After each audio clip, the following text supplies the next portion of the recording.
Good morning, guys! Gusto ko lang ipagmalaki sa inyo yung aking talong. Pinaghirapan ko yan, guys. Yan yung stress reliever ko. Stress reliever. Sa umaga, yan yung libangan ko. Magtanim. Magmula ng napunta ako dito,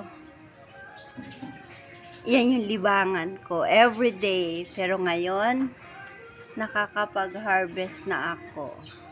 Pangalawa na to sa na-harvest ko. Ang laki-laki niya, no? Nakakatuwa lang. Alam mo nyo, guys, pag may paso lang kayo, pwede kayong makapag-tanim. Tingnan mo, guys, oh. Yan. Kahit sa paso lang, at saka kung gusto nyo ng mga seeds na pantanim, may free sa barangay, sa senior citizen office. Doon po, marami pong seeds.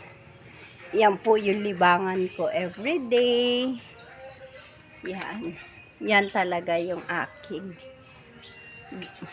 Dito talaga ako, masayang masaya ako pag nakikita ko sila sa tuwing umaga. Yan, namumulaklak na rin siya, guys.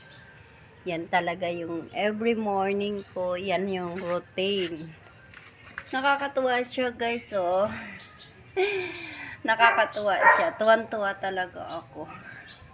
Hilig ko magtanim, no? Tapos ito rin, guys. Meron na siyang pabunga rin. Yan. Ang saya-saya ko dyan. Yan. Siyempre, huwag mong sayangin ang mga oras mo sa mga walang kwentang bagay.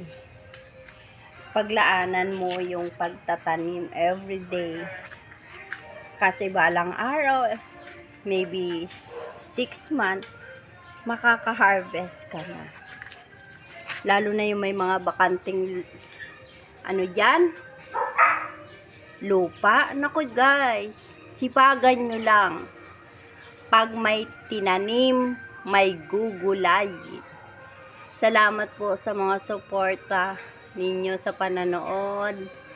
Salamat po sa tinatapos nyo yung video ko.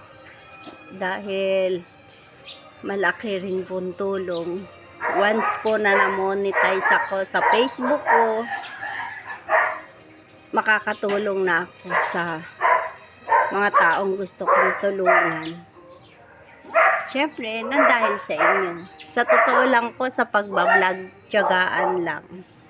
Tiyaga ka lang talaga. Parang yung nagtanim ka, nagtiyaga ka, pero may aanihin ka. Salamat po sa panonood.